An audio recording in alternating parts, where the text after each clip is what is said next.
Hey guys, welcome back to Recap Zone. आज हम बात करेंगे second episode, a veterinarian transported to a world full of mythical creatures. Okay चलिए शुरू करता हूं। ओजिन ने कैंडिडेट्स को बोला कि इंट्रोडक्शन दाएं से शुरू करें। पहला एप्लीकेंट बोला, मैं थॉमस हूं, एक प्रतिष्ठित फैमिली का दूसरा बेटा। मैं बहुत वेल मैनर्ड हूं, रेस्पेक्टफुल और फिजिकली स्ट्रांग भी। लेकिन ओजिन को वो एकदम थक्का सा लगा। बोरिंग पर्सनैलिटी, कोई स्पार्क नहीं। उसने इवैल्यूएशन शीट पर लिखा, लैक्स इंडिविजुअलिटी, मतलब कुछ अलग नहीं है, बस एक और जेनेरिक बंदा। दूसरा कैंडिडेट था फिलिप। उसने बताया कि उसकी फैमिली जनरेशन से एनिमल्स के साथ काम कर रही है। ओजिन थोड़ा क्यूरियस हुआ। ओह, क्या करते हो जानवरों के साथ? फिलिप ने कामली मुस्कुराते हुए कहा, हम बुचर हैं। बचपन से जानवरों से निपटना और नाइफ्स चलाना आता है। ओजिन का दिमाग जैसे फ्रीज कर गया। पुलिस को कांटेक्ट करना चाहिए, उसने सार्केस्टिकली इवैल्यूएशन पे लिखा। तीसरा बंदा आया और उसका लुक देख के ओजिन को लगा जैसे ये किसी को काट चुका है। लेकिन उसने डिसाइड किया, नहीं यार, अपीयरेंस पे जज नहीं करेंगे। पूछा, तो आप अप्लाई क्यों कर रहे हो? नर्वस लग रहे हो क्या? और फिर उस बंदे ने माइक जैसे चिल्लाया, मैं तुम्हें बहुत टाइम से ढूंढ रहा था, मुझे अपना जूता बना लो। ओजिन, व्हाट? वो क्रीपी तरह से पास आने लगा, बार बार बस एक ही शब्द बोलते हुए, मैजिक मैजिक मैजिक। चौथी कैंडिडेट, एक काम सी महिला, वहीं बैठी सब देख रही थी। बोली, एक्सक्यूज मी, मेरी टर्न कब आएगी? ओजिन, देख नहीं रही कुछ साइको मेरी तरफ बढ़ रहा है? महिला ने हल्का सा साई किया और बोली, चलिए, लगता है मुझे ही हैंडल करना पड़ेगा। और फिर बैम, उसने उस क्रीपी बंदे को एक ऐसा जोरदार पंच मारा कि वो सीधा नीचे गिरा, बेहोश। पूरा रूम शांत। ओजिन अब सेफ था। महिला ने सेल्फ इंट्रोडक्शन दी, मैं सेलिना हूं, एक ट्रैवलिंग एनिमल एक्सपर्ट हूं और फर्स्ट एड में स्किल्ड हूं। ओजिन की आंखों में चमक आ गई। You're hired, perfect score. उसने हाथ मिलाया और क्लिनिक की ऑफिशियल टेक्निकल स्पेशलिस्ट बना दिया। अगले दिन ओजिन अपने नए क्लिनिक में बैठा था, सनलाइट एंजॉय करते ही हुए। सब कुछ परफेक्ट लग रहा था, लेकिन सेलिना अभी तक पहुंची नहीं थी। ओजिन ने सोचा, क्या मैंने कल जल्दी डिसीजन ले लिया? शायद फिर से जॉब पोस्टिंग लगानी पड़ेगी। तभी नॉक नॉक। ओजिन ने सोचा, फाइनली स्टाफ मेंबर आ गई होगी। दरवाजा खोला और मुस्कुराकर पूछा, लंच तो कर लिया ना? सामने खड़ा बंदा हंसते हुए बोला, नहीं यार, अभी नहीं किया, पहले खा लूं क्या? ओजिन, वेट, तू सेलिना नहीं है? लेकिन उसने गेस्ट को पोलाइटली अंदर बुलाया। पूछा, वाटर या टी? बंदा बोला, टी चलेगा। जब ओजिन चाय बना रहा था तो उसके दिल में एक खुशी थी। This is my first customer at the second clinic. नया चांस, नया स्टार्ट, इस बार फेल नहीं होने दूंगा। उसे याद आया कैसे पहले क्लिनिक में लोग कंप्लेन करते थे, कुत्ते का टूथब्रश करवाओ, इतनी मेहनत कौन करे?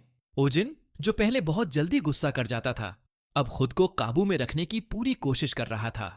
लास्ट टाइम भी इसी तरह की स्टुपिडिटी पे मैंने सार्केस्टिक रिप्लाई मारा था और फिर ऑनलाइन रिव्यूज में बुराई ही बुराई, उसने मन ही मन सोचा। इस बार उसने ठान लिया था, नो सार्केज्म, नो ड्रामा, सिर्फ एक्सीलेंट सर्विस। उसने शांत लहजे में सामने खड़े नौजवान से पूछा, तो किस जानवर का इलाज करवाना है भाई? लड़के ने अपनी जेब में हाथ डाला और निकाला एक छोटा सा लाल क्रीचर, नाम है बोजैक, प्यारा सा छिपकली जैसा कुछ है। ओजिन ने क्रीचर को गौर से देखा और साई ऑफ रिलीफ लिया। चलो शुक्र है कोई रैबिट जैसी मॉन्स्टर चीज नहीं है। लेकिन फिर उसकी नजर पड़ी जेब में और उसने धीरे से पूछा, अरे ये प्रॉपर केज में क्यों नहीं है? कहीं केज तो नहीं तोड़ दिया इसने? लड़का मुस्कुराकर बोला, अरे नहीं, पॉकेट में ज्यादा क्यूट लगता है और इससे बॉन्ड भी स्ट्रांग होता है। ओजिन का सिर चकराने लगा, भाई ये जानवर है, टेडी बेयर नहीं। उसने सोचते हुए जोर से सांस ली, मगर गुस्सा पचा गया। कंट्रोल करते हुए पूछा, ठीक है, तो लाए क्यों हो इसे? बीमार है क्या? लड़का थोड़ा सीरियस होकर बोला, मतलब बीमार तो नहीं, लेकिन थोड़ा वीक लग रहा है और कोल्ड में बहुत अनकंफर्टेबल हो जाता है। ओजिन ने प्रोफेशनल अंदाज में सिर हिलाया, टिपिकल है, लिजर्ड्स को कोल्ड बिल्कुल नहीं पसंद। फिर लड़के ने थोड़ा हिचकिचाते हुए कहा, और इसकी पूंछ मैंने पकड़ते ही गिर गई। ओजिन एकदम से चौंका, लेकिन काल्म रहते हुए जवाब दिया, नॉर्मल है, लिजर्ड्स सेल्फ डिफेंस में ऐसा करते हैं। नेक्स्ट टाइम पूंछ से मत पकड़ना। लड़का फिर मुस्कुरा दिया, बस आप इसे हेल्थी बना दो बस।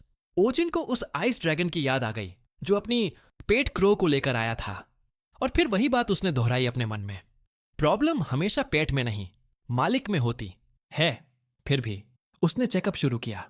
दे दो इसे, let's run a quick scan. जैसे ही उसने बोजैक की स्किन एग्जामिन की, कुछ अजीब लगा। ये शेडिंग सही से नहीं कर पा रहा, इससे डिस्कंफर्ट हो रहा है। फिर धीरे से बोला, इसका नाम है डिसेक्ट डिसीज। रेयर नहीं, लेकिन इरिटेटिंग जरूर है। लड़का थोड़ा चौंका, वाह बड़ा साइंटिफिक लग रहा है भाई। और फिर कैजुअली बोला, एक बात और, थोड़ा अग्रेसिव है। पहले स्ट्रीट में रहता था तो संभाल के। और तभी बोजैक की आंखों में अचानक आग की लपटें जल उठीं। ओजिन ने चौंक कर देखा, ये क्या हेलफायर आ गया इसमें। अगले ही पल क्रीचर ने एक मैसिव फायरबॉल सीधे ओजिन की तरफ फेंका, लेकिन तभी धड़ाम दरवाजा खुला और सेलिना अंदर आई। बॉस पीछे हटो। वो जान बचाने के लिए बीच में कूद पड़ी। ओजिन एकदम दीवार से टकराया, गुस्से और दर्द में बड़बड़ाया, यार फायरबॉल से जल जाना शायद इससे बेटर होता। सेलिना ने आंखों में सीरियसनेसली कहा, सर आप लिटरली फायर सैलामेंडर के डायरेक्ट लाइन में थे। फर्स्ट डे है मेरा, बॉस को मरवा नहीं सकती। ओजिन ने बोजैक को फिर से देखा। ये मेरी न्यू क्लिनिक का पहला पेशेंट है और मैं इसे छू भी नहीं सकता। सेलिना ने पूछा, क्या हमारे पास फायर रेजिस्टेंट ग्लव्स हैं? वहीं वो लड़का सेलिना के देख रहा था जैसे ताजमहल देख रहा हो। वाह सो ब्यूटीफुल। सेलिना पूछा, तू इसको लाया कहां से? माउंटेन से। पहली बार देखा तो लव एट फर्स्ट साइट हो गया, तो उठा लाया। फिर सेलिना से छेड़ते हुए बोला, यू जेलस? सेलिना ने ठंडे स्वर में जवाब दिया, ना but I am annoyed.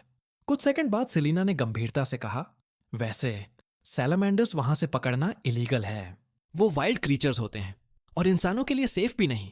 Young lead की आंखें फैल गईं जब उसने सुना कि बोजैक को रखना इलीगल है। क्या? पर मैं उससे बहुत अटैच्ड हो गया हूं। वो ऑलमोस्ट रोते हुए बोला। सेलिना ने थोड़ा सख्त लेकिन समझदारी से कहा, नहीं कानून के खिलाफ है, लेकिन एक टेम्पोरेरी आइडिया है। हम कह सकते हैं कि ये मेडिकल ट्रीटमेंट के लिए है, ठीक होने के बाद छोड़ देंगे जंगल में। लेकिन लड़के को तो मानो ये बात चुभ गई हो। नो, मैं बोजैक को नहीं छोड़ूंगा, कभी नहीं। वो गुस्से और दुख में चिल्लाया और फिर वो भाग गया, सीधा क्लिनिक से बाहर, बोजैक को गोद में लेकर चिल्लाते हुए, हमें अकेला छोड़ दो, हम शांति से जीना चाहते हैं। ओजिन वहीं खड़ा रह गया, एकदम कंफ्यूज्ड। इसको क्या हो गया है भाई? सेलेना ने धीमे से कहा, शायद घर चला गया। लेकिन ओजिन गुस्से से फट पड़ा, घर गया? तुम्हें कुछ फर्क नहीं पड़ता क्या? टम बस देखती रही, इलाज तो शुरू भी नहीं हुआ था। फिर एकदम से उसने आदेश दिया, जा पीछे अभी। सेलिना थोड़ी घबराई लेकिन तुरंत मान गई। अब सवाल यह था, क्या ओजिन अपना पहला ट्रीटमेंट पूरा कर पाएगा? शहर अब थोड़ा शांत हो चुका था, खासकर जब से बैरन का जायंट रैबिट एलिजाबेथ नजर नहीं आ रहा था। एक फल वाले ने हंसते हुए कहा, जिंदगी अब सुकून में है जब तक वो खरगोश बैरन के साथ बिजी है। लेकिन फिर एक अजीब नजारा उसकी आंखों के सामने आया। एक लड़का भागता हुआ, गोद में बोजैक, पीछे पीछे सेलिना और ओजिन फ्रूट वेंडर। भाई क्या हो रहा है ये? मुझे तो कुछ नहीं पता और मैं कुछ जानना भी नहीं चाहती। लड़का आंखों में आंसू लिए भागते भागते सोच रहा था, क्यों ये लोग बोजैक को मुझसे छीनना चाहते हैं? उसने कसकर बोजैक को पकड़ा और बोला, डोंट वरी बोजैक, मैं तुझे कभी किसी से अलग नहीं होने दूंगा। ओजिन अब बुरी तरह थक चुका था, चीखते हुए बोला, रुको, वो शेड नहीं कर पा रहा अपनी स्किन, उसे अर्जेंटली जरूरत है हेल्प की। आखिरकार ओजिन एक दीवार के सहारे टिक कर खड़ा हुआ, बुरी तरह हांफते हुए। सेलिना पास आई और सार्केस्टिकली बोली, लुक्स लाइक आपको एक्सरसाइज की सख्त जरूरत है। फिर एकदम से उसका चेहरा सीरियस हो गया। वेट, उसने सच में अभी तक अपनी स्किन नहीं उतारी? ओजिन ने हांफते हुए कहा, नहीं, 2-3 लेयर्स जमा हो चुकी हैं, निकालन जरूरी है। सेलिना का चेहरा जर्द हो गया। तो फिर हमें अभी एक्ट करना होगा? ओजिन ने हैरानी से पूछा, तुम सडनली इतना पैनिक क्यों कर रही हो? सेलिना ने गंभीर आवाज में कहा, जब सैलमेंडर अपनी पुरानी स्किन नहीं उतार पाता तो उसके अंदर फायर बिल्डअप होता है, और जब वो फायर एक सर्टेन लेवल पर पहुंच जाती है तो सैलमेंडर उससे सह नहीं पाता और फिर बूम। इस बीच वो लड़का अब भी भाग रहा था, बोजैक को अपनी बाहों में कसकर पकड़े हुए। उसका चेहरा डर से भरा था। पीछे सेलिना बोली जा रही थी, अगर वो सैलमेंडर फट गया ना तो पूरी तबाही मच जाएगी। ओजिन ने तुरंत हामी भरी, सिर्फ उसका मालिक नहीं, पूरी जगह उड़ जाएगी यार। उसके चेहरे पर टेंशन साफ दिख रही थी। हमें जल्दी ढूंढना पड़ेगा उसे, वरना बहुत देर हो जाएगी। लड़का अपने घर पहुंच गया, दरवाजा बंद किया, ताला लगाया और चैन की सांस ली। अब कोई हमें नहीं ढूंढ पाएगा बोजैक, अब हम सेफ हैं। फिर बोला, कोई हमें अलग नहीं कर सकता, कभी नहीं। उत्साहित होकर उसने जश्न मनाने की सोची। चलो एक गाना ही लिख डालूं। लिरिक्स लिखने के लिए कागज ढूंढने लगा, और मीनवाइल बोजैक के शरीर से अजीब सी रोशनी निकल रही थी। उसका ग्लो अब नॉर्मल नहीं था, वो लिटरल टाइम बम बन रहा था। पर लड़का गाने में इतना खो गया था कि उसे कुछ दिखा ही नहीं। पावर ऑफ लव, वो गाते जा रहा था। तभी बोजैक की आंखें जलने लगीं और पूरा शरीर आग की लपटों में घिर गया। कैसा लगा गाना? लड़के ने मासूमियत से पूछा, और उसी पल एक भयानक एक्सप्लोजन हुआ। आग का गोला सीधा लड़के की ओर आया और उसे जमीन पर गिरा दिया। जब होश आया, पूरा कमरा जल रहा था। हक्का बक्का होकर वो बोजैक की तरफ देखा। ये क्या हुआ? क्या तूने किया ये सब? धीरे धीरे उसके पास गया, डर के मारे। आवाज कांप रही थी, बोजैक, तुम तो ऐसा नहीं करते थे यार, गुस्सा क्यों हो? तभी फिर से आग उठी। बोजैक ने एक और फायरबॉल फेंका। तू मेरा फैमिली है, तू मुझे हर्ट नहीं कर सकता, लड़का चिल्लाया। लेकिन तभी ओजिन बीच में कूद पड़ा। हीरोइक एंट्री करते हुए उसने लड़के को बचा लिया और बोजैक को पकड़ लिया अपने बेयर हैंड से। सेलिना, ये तो अब इंसानों पर भी हमला कर रहा है, ओजिन चिल्लाया। सेलिना ने फौरन कहा, हां, अब ये काबू से बाहर हो चुका है, इसे अभी शांत करना होगा, नहीं तो सब जल जाएगा। ओजिन लड़ते लड़ते सोच रहा था, कैसे थामे इसे यार। तभी उसका पेंडेंट अचानक चमकने लगा।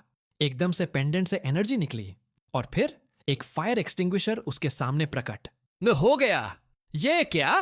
पेंडेंट ने। ओजिन की आंखें फटी की फटी। वो बिना वक्त गंवाए एक्सटिंग्विशर चलाने लगा। बोजैक की आग धीरे धीरे बुझने लगी और फिर वो बदल गया। अब वो एक छोटा सफेद मासूम सा क्रीचर लग रहा था। कोई रेज नहीं, बस कंफ्यूजन। ओजिन खुद हैरान था, यह पेंडेंट तो सीरियसली काम का है। इस बीच आग भी धीमी पड़ने लगी। सेलिना पास आई, लड़के को सहारा दिया।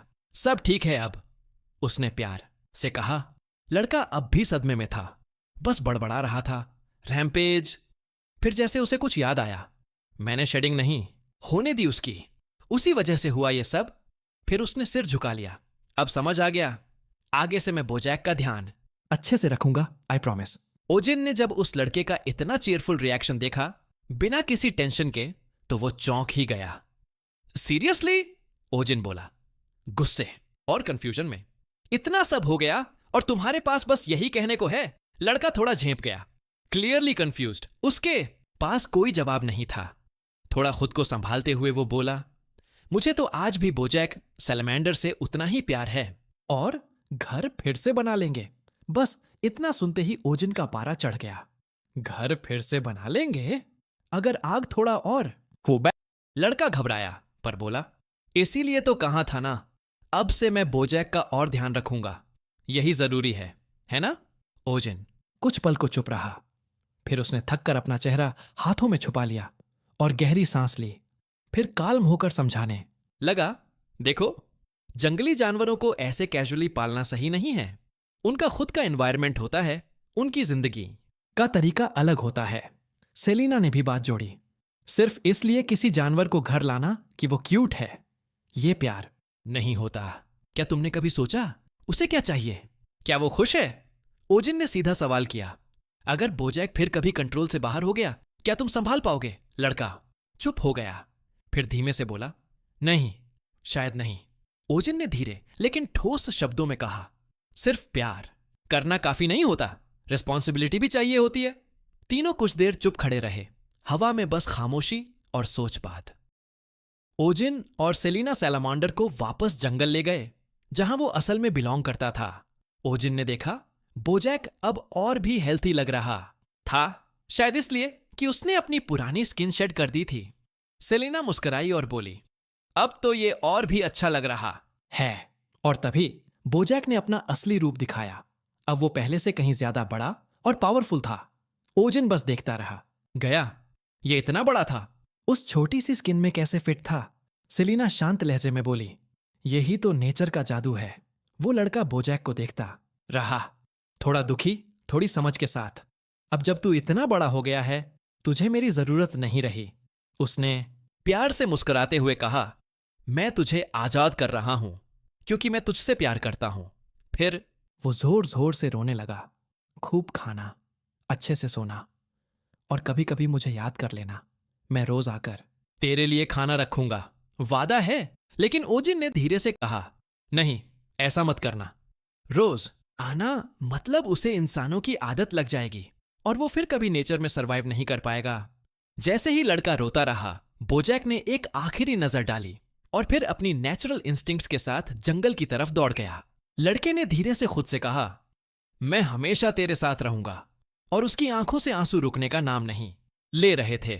सेलिना ने धीरे से उसे सांत्वना दी। सैलामांडर्स को ओनर की कॉन्सेप्ट समझ नहीं आती, उनके लिए ये एक नेचुरल गुड बाय है।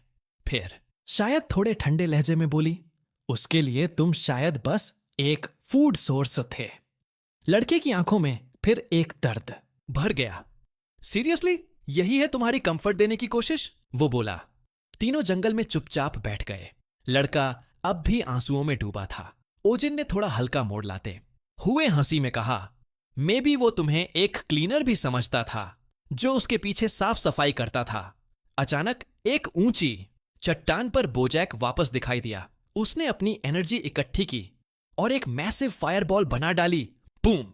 एक जोरदार धमाका हुआ और आसमान रंग बिरंगी रोशनी से भर गया। फायरवर्क्स! बोजैक ने अपने यूनिक अंदाज में एक आखिरी विदाई दी थी। ओजिन और सेलेना हैरान होकर, लड़का भावुक होकर बोला, वाह बोजैक, तू तो कमाल है यार। उसने ऊपर आसमान की ओर देखा और गर्व से मुस्कुराया। उस पल में उस फायर सैलामेंडर का ट्रीटमेंट ऑफिशियली सक्सेसफुल माना गया। कुछ समय बाद पब्लिक स्क्वायर में एक फाउंटेन के पास लोग जमा थे, म्यूजिक और मस्ती के बीच। स्टेज पर वही लड़का गा रहा था। अब वो खुद को सिंगर रॉय शाह कह रहा था, ओजिन द ग्रेट विजर्ड, जिसने लॉर्ड के जायंट रैबिट को हराया और सबकी आंखें खोल दी। बच्चों की क्वायर साथ में गा रही थी। एक परकशनिस्ट ने भी ताल मिलाई और भीड़ झूम उठी। भीड़ में कुछ लोग सार्केस्टिक कमेंट्स करने लगे।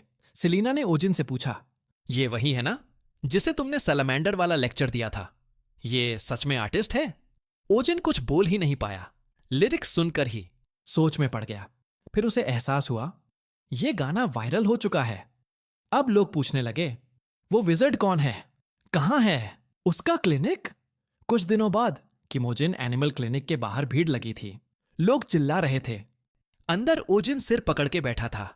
ये क्या कार दिया मैंने? सेलिना पास खड़ी थी। मैं रिजाइन कर सकती हूं, थक चुकी हूं, लेकिन कमाई कमाल की हो रही है। ओजिन ने थकी हंसी के साथ अगले क्लाइंट से कहा, नेक्स्ट वीक फॉलोअप के लिए आना, अगर मैं जिंदा रहा तो। सेलिना हंसी। Earn while you burn Ozin. Ozin बोला, survive while you earn. Next patient लाओ। क्लिनिक के खुलने के 2 महीने बाद। भले ही थकावट बढ़ती जा रही थी, पर प्रॉफिट्स ने दोनों के चेहरे खिला दिए और तभी एक नया विजिटर अंदर आया। एक्सक्यूज मी, क्लिनिक अभी भी ओपन है क्या? ओजिन ने थकी लेकिन वेलकमिंग स्माइल के साथ कहा, फाइनेंशियल हीलिंग अभी चालू है। अब तक ओजिन को लगने लगा था कि इस दुनिया में लोग जानवरों को उतना ही प्यार करते हैं जितना उसके पुराने वर्ल्ड में करते थे। बाहर लोग अपने कैट्स और डॉग्स के हेल्थ पर कैजुअल कॉन्वर्सेशंस करते, जैसे कभी अर्थ पर होते थे, लेकिन स्पीसीज थोड़ी डिफरेंट थीं। और यही सटल फर्क ओजिन की थकान को बढ़ाता। वो जैसे ही लेटने वाला था, सेलिना ने कहा, अगला पेशेंट आखिरी है आज का। फाइनली ओजिन बोला, कौन है पेशेंट? सेलिना ने मुस्कुराते हुए जवाब दिया, नाम है शमन, एक हंटिंग डॉग। अभी काफी पॉपुलर हो गया है क्यूट पेट के तौर पर। ओजिन ने फिर से अपनी नाराजगी जाहिर की जब उसने देखा कि लोग सिर्फ फैशन के लिए जानवरों को गोद ले रहे थे। वो चाहता था कि ऐसे लोग बस कहीं गायब हो जाएं। सेलिना ने ओजिन को चेतावनी दी कि यह ब्रीड बहुत ही आक्रामक होती है, खासकर उन लोगों के लिए जो इसके मालिक नहीं होते। उसकी पंजों और दांतों की धार इतनी तेज थी कि एक जंगली सुअर की खाल को भी चीर सकती थी। लेकिन इस डरावनी तस्वीर के बावजूद ओजिन ने प्यारे तरीके से उस पेट ओनर को देखा। जब वो कमरे में आया, जैसे ही पिंजरा खोला गया, एक छोटा सा सफेद पप्पी शौक के मारे कांपते हुए बाहर निकला। वो बिल्कुल डर से कांप रहा था। सेलिना ने फिर कैजुअली ये भी बताया कि वो पपी सिर्फ 3 महीने का था, जो ओजिन के लिए थोड़ा अजीब था। पप्पी का मालिक थोड़ी घबराहट में पूछता है, क्या वो घायल है? कल से वो लंगड़ा रहा है। ओजिन चुपचाप पप्पी को देखने लगा और सोचने लगा कि 3 महीने के पप्पी के जोड़ों को तो ठीक होना चाहिए था। फिर उसने एक अजीब सी चीज देखी। उसके पंजे में एक छोटा कांटा फंसा हुआ था और पप्पी धीरे से कराहने लगा। ध्यान से कांटा निकालते हुए ओजिन ने मालिक को आश्वस्त किया कि यह बस एक छोटी सी समस्या थी और अब पप्पी बिल्कुल ठीक हो जाएगा। फिर उसने घाव को अच्छे से साफ किया और पप्पी अब आराम से और खुश नजर आ रहा था। ओजिन पप्पी को मेज पर खेलते हुए देखकर खुश हो गया। पप्पी का छोटा सा गोलू मोलू शरीर ओजिन को खुशी से भर देता था और वो मुस्कुराया। सेलिना चुपचाप उसे देख रही थी। पेपी का मालिक क्लिनिक से खुश होकर बाहर गया और आखिरकार ओजिन ने एक गहरी सांस ली, ये कहते हुए कि आज का काम खत्म हो गया। सेलिना ने देखा कि ओजिन थोड़ा खुश नजर आ रहा था और उसकी आंखों में एक जिज्ञासा थी। उसने पूछा, आज तुम इतने खुश क्यों हो? ओजिन थोड़ा चौंका।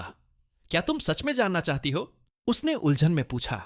सेलिना ने जवाब दिया, मैं तो बस यही देखना चाहती हूं कि तुम खुश हो, वो भी बिना किसी पैसों के मामले के। ओजिन ने चिढ़ते हुए कहा, क्या तुम मुझे मजाक बना रही हो? फिर उसने शांत होकर समझाया, मेरा खुश होना इस बात से है कि आज जितने भी जानवरों का इलाज किया, कोई भी गंभीर रूप से घायल नहीं था। उसने फिर सोचा कि एक पशु चिकित्सक के लिए सबसे मुश्किल हिस्सा वही होता है, उन बीमार या दुखी जानवरों को देखना। जितना प्यार करता था उतना ही दुख भी होता था। इसी वजह से पहले ओजिन ने अपनी भावनाओं को दबाने की कोशिश की थी ताकि वो ज्यादा अटैच्ड न हो पाए, लेकिन सच में कभी भी पूरी तरह से डिटैच नहीं हो पाया था।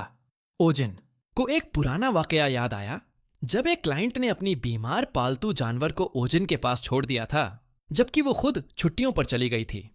यह घटना ओजिन को बहुत गुस्से में डाल गई थी।